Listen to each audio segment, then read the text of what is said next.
So on this episode of Farming Matters, I speak to a farmer from Somerset who is very active in the farming community and has very much got his finger on the pulse. He speaks of various government policies that are closing down farms overnight.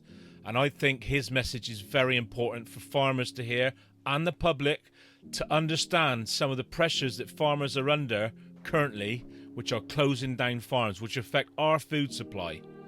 So he wishes to remain anonymous for obvious reasons.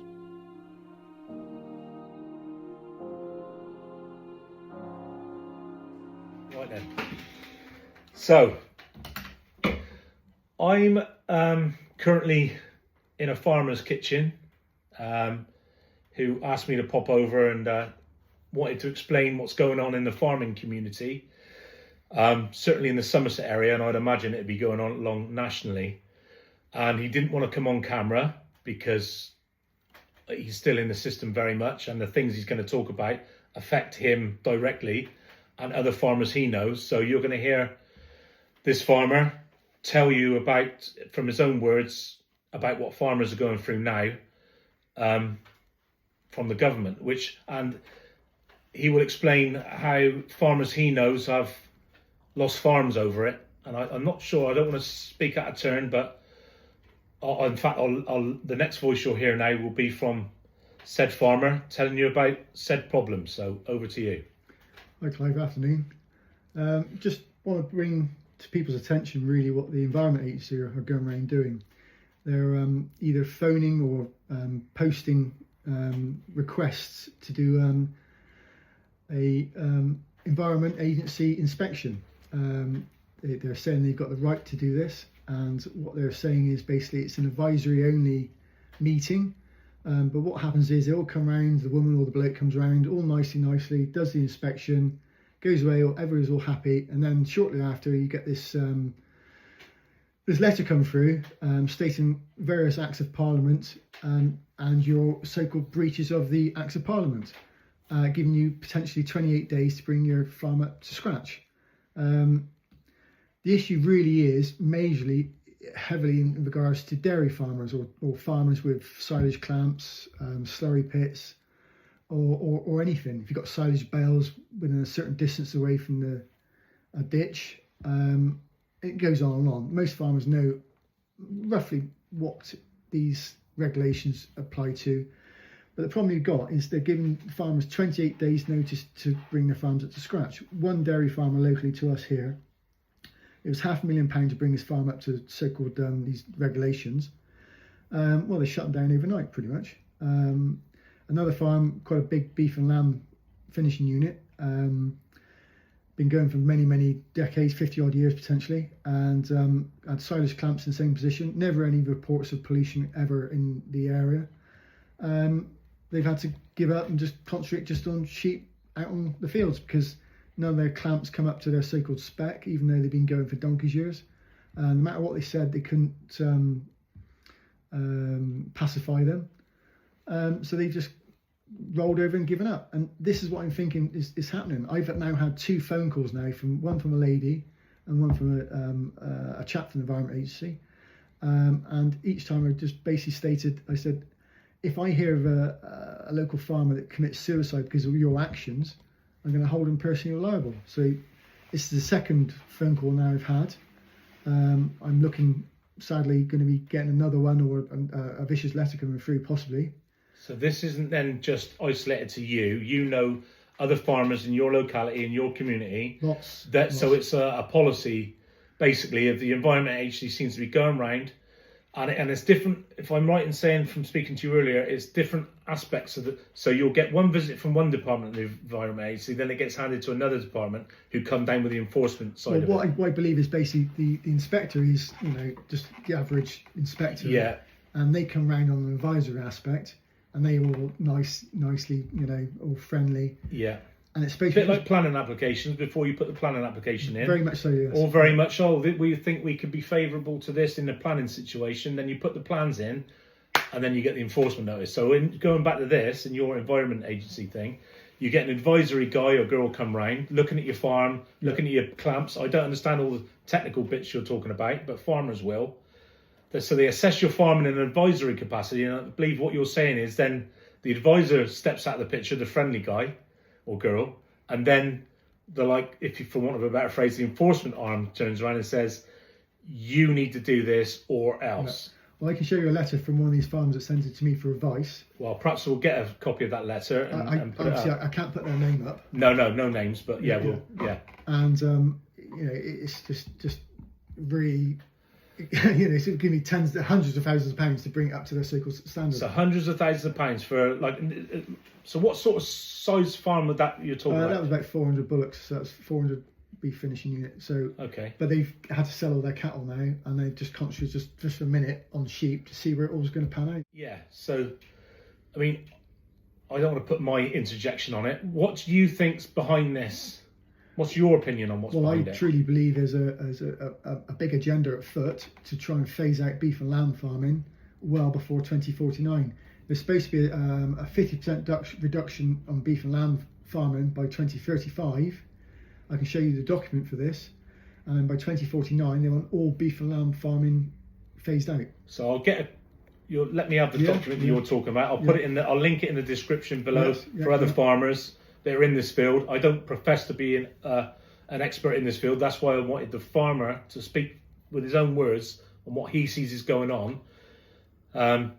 Because I've just been from a planning case down on the Cornwall border, in Devon and Cornwall, where they're facing the planning aspect coming into this, planning enforcement. Now you're getting the Environment Agency aspect involved with farming, who are adding more pressure to farmers. And it seems to be like the big farmers are going to be able to cope with this. I mean, the big corporate farmers, but it's the small to medium guys, I feel, and you correct me if I'm wrong. No, you're correct. You're correct. They're really again being pushed out of farming. This sounds like a push to get the small guys out of farming. Would I be wrong in saying that? No, you're not wrong at all. In my opinion, which is based on sadly fact, is I believe there's going to be big corporate farms, the likes of owned by whoever, BlackRock or big corporate bodies that are heavily into the banks, can be controlled by the banks and controlled by the government.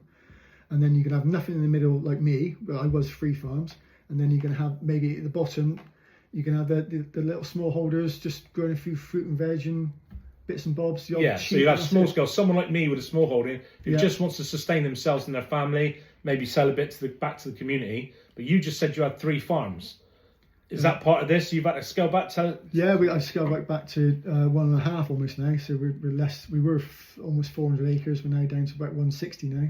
And is that a direct response to this policy that you're talking about? Or I just feel that basically we're just getting screwed over.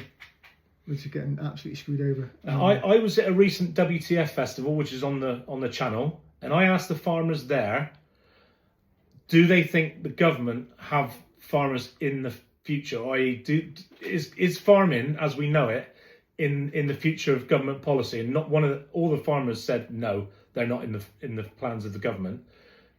Would you say what's your views on that? Well, I think they're pretty well correct. It just seems to be like a massive attack against farming in general. So you've got the inheritance tax as one aspect. You've got the Environment Agency as another aspect. You've got the loss of all the subsidies, another aspect, and they're bringing in the what you call the SFI, Sustainable Farming Incentives. So we're only getting paid now, not for growing food, we're only getting paid now to maintain hedgerows, soil management. So you're getting paid really not to grow food? Or is that in roundabout ways? Yeah. They're not publicly stating that. Yeah. But you're getting paid to do herbal lays, you're getting paid for wildflower meadows, you're getting paid to plant trees. And it's all stuff you can't really eat. I know some farmers will say, and some land agents will say, yeah, but you can still graze around this. You can still do, you can still operate on a regenerative aspect. Yeah. But no disrespect, we're not even 55% food secure in this country. And what people aren't realising is food security is actually within our 13 aspects of national security. People don't realise that, and the government are totally ignoring this. And if you mention anything to do with food security to local council, all they was come out and say is we're broadly secure. Well, that's meaningless. It means nothing. That's like we're nearly pregnant. I don't know. Yeah. But look at all the in the farming press, the shiploads of corn coming in now to this country now. You know, we're quite capable of producing our own. Yeah. But I mean, again, you're trying. This is my opinion. I'm interjecting here, but like farmers, I feel, are trying to reason with the unreasonable, because Sainsbury's future of food doesn't include farmers, because they're going to grow meat and grow their own food. That's right. So you guys, from my perspective, from the outside looking in, are not in the equation for how citizens in future are going to consume food. That's, in my opinion, you tell me if I'm wrong, in my opinion, that's why they're phasing you guys out. Well, yeah, they in essence, basically, they want to rewild the countryside. This is all part of Agenda 21. So they want to do rewilding, get us all out of the countryside, limit our access to the countryside, and they want us all living in smart, heavily controlled cities.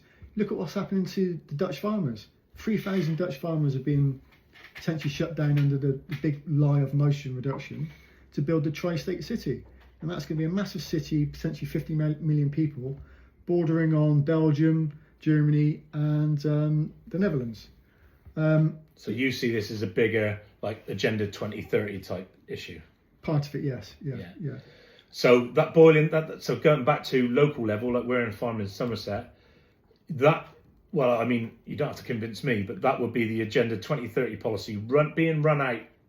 Is that how you see it against like your small farms like this? It's just part of the agenda to get rid of livestock farming in general. Yeah. You know, and they're just doing anything they can to achieve that, to put us out of business. You know, whether it's Environment Agency, whether it's Sustainable Farming Incentive, whether it's the inheritance tax, whichever arm they can do. You know, the cattle and sheep prices have been quite buoyant and quite good, but on reflection, if you look at everything else, insurance has gone through the roof, fuel's still high, feed costs have gone through the roof, electric, if you've got a big dairy farm and use loads of electric, that's gone through the roof. So you know, it's very, very hard unless you're a big shrewd operator, a big corporate giant, so to speak. You know, the middleman is just going to be swallowed up and gone. Well, I completely agree with you. The way I see it, farming going, is that you're either a huge farm selling to the big corporates, wherefore you can deal with these policies. 5,000 farms in the last 2 years have gone. Yeah. That's a massive number. So I feel, I kind of now feel that it's either going to be huge corporate farms, no guys in the middle like yourself, or there's going to be little smallholders like me with a few chickens, a couple of sheep or something like that. Yeah. At the other end of it, the guys in the middle, like you, the backbone of these islands, are being priced out, put out of business through policy. Is anything I've said there outrageously wrong? No, it's right. But what people aren't realising, it's not just the farmers; it's the knock-on effect from this. Therefore, if you look at John Deere, just laid off 5,000 employees. Yeah, lowest sales for 30 years or so. Without class tractors and combines, they stopped all production on combines. That's it for now until something happens. And other brands are doing similar. So it's a massive knock-on effect. People think it's just farmers. It's just It's not. It's a massive, huge industry. Yeah. What's the backbone of this nation? How can you eat? How can you get drunk without a farmer? You can't, can you? Yeah. So you know, people don't realise this. Yeah. Well, thanks very much for sharing your thoughts. Nice. I know you were reluctant to come on camera, and I understand why. And I'm sure other farmers will. I've just began to put a few of these little clips together of farmers facing different adversities from government. Now, obviously, many people will know my story. If you don't, it'll be on one of the videos, introduction on the video channel, is that these policies don't apply to me. Now, the farmers out there are going to have to seriously consider these issues going forward themselves, whether they remain in the system, whether they're not wanted, or they get out of the system. And I guess that's up in the air for many farmers at the moment. So thanks for sharing your